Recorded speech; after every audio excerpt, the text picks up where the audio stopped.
Hello, good day. I am Norma Aro Pupiscali, presenting to you my topic is about marine and brackish water aquaculture part 1. Marine and brackish water aquaculture is defined as the rearing of marine or brackish water organism under controlled environmental and feed conditions. Water salinity. Water salinity we can determine through the use of refractometer. A refractometer is a tool that can determine the concentration of a particular substance in a liquid solution. Through this figure, as you can see,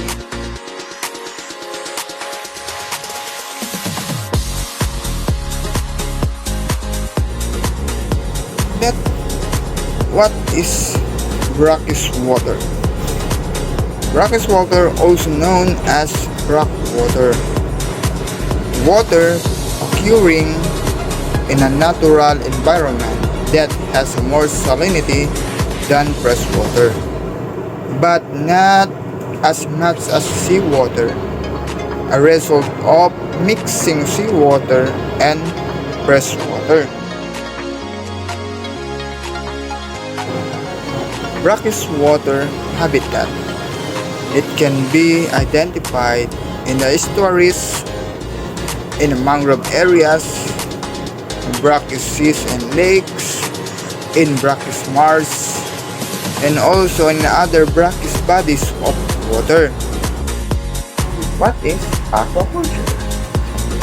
Aquaculture is the practice of rearing, growing, or producing products in water or in a managed water system.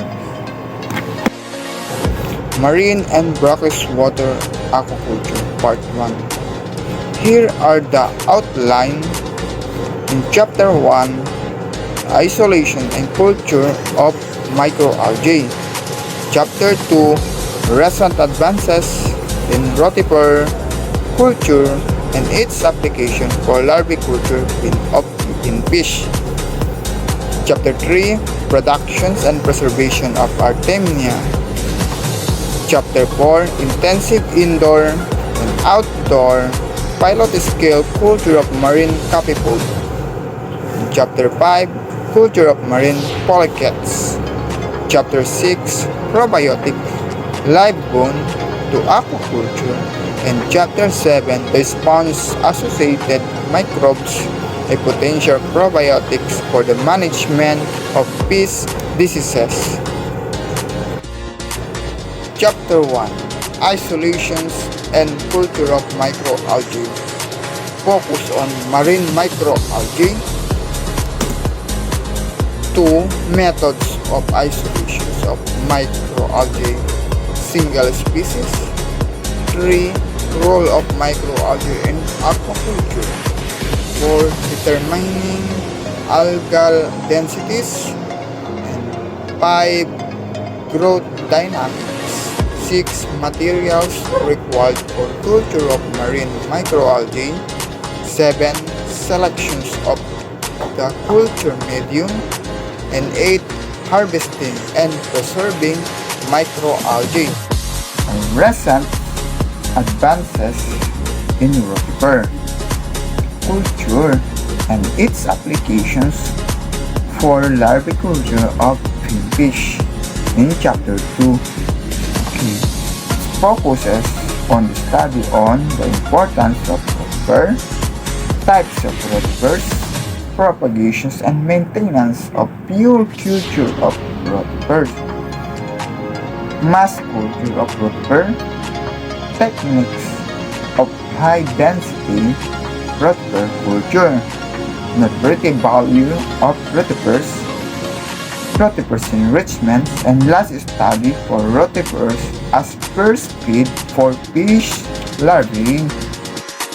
Production and preservation of Artemia. Focus on first, exploitations of natural Artemia habitats. Prerequisites for the production of Artemia, advantages of doing Artemia culture in existing large salt pans, status of technology, 5 methodology for semi-intensive culture of Artemia in salt farms, general characteristics of the salt farms, fan modifications, preparations of pans, water intake to the culture of pans, fertilizer application schedule, dosage for inorganic fertilizers, dosage for organic fertilizers, method of applications, inoculations procedures, culture maintenance, fan management, cruise harvesting, inducing cruise productions, cruise processing, drying cruise in the open air, drying cruise in the oven, fluidized bed in a rotary drying, storage and packing of cruise product.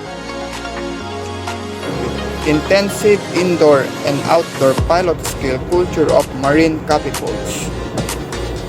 Focus on the need for the marine capipulse culture, microalgae culture, insulations of capipulse, water quality, isolations of capipulse, indoor stock culture of marine capipulse, cool source, outdoor pilot scale culture of marine capipulse, air quality control, water quality control, system and equipment preparations, water quality control, harvesting stipulations.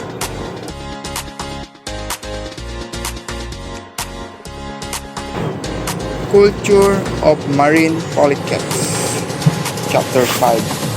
In this study, focus on the number 1, sampling identifications, 2, significance of polychaetes culture, 3, culture of polychaetes, collection of broodstock, breeding and development,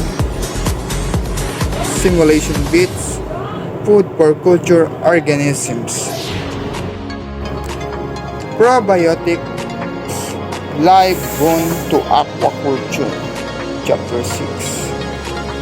This studies focus on the aquatic probiotics, form of probiotics, selection criteria, antagonisms, and applications of probiotics in aquaculture, feed, competitive explosions, enhancement of the immune responses, spans-associated microbes, potential probiotics for the management of fish disease. Chapter 7. Focus on the studies of materials and methods, collections of spans, isolations of spans-associated microbes, isolations and culture conditions of the THB and actinomycetes, the isolations of spans-associated cyanobacteria, screening of total heterotrophic bacteria, THB, and actinomycetes against fish pathogens, secondary screening, mass production of spans microbes, THB, cyanobacteria studies, extractions of bioactive compounds from spans microbes. The result of discussions in my presentations. The study made an attempt to find out the antibacterial activity of isolated total heterotrophic bacteria, THB, actinomycetes, and cyanobacteria isolates against isolated 5 fish pathogens. So the result of the present study clearly suggests that the antagonistic spans-associated actinomycetes could be used as a potential source for antibiotics. So na-discover na antibiotic dito. Further, the studies are continued to isolate, purify, and characterize the antibacterial compounds from the spongin-associated microbes and to rest their possible use as the alternative chemotherapeutic drugs on a commercial scale. Thank you very much.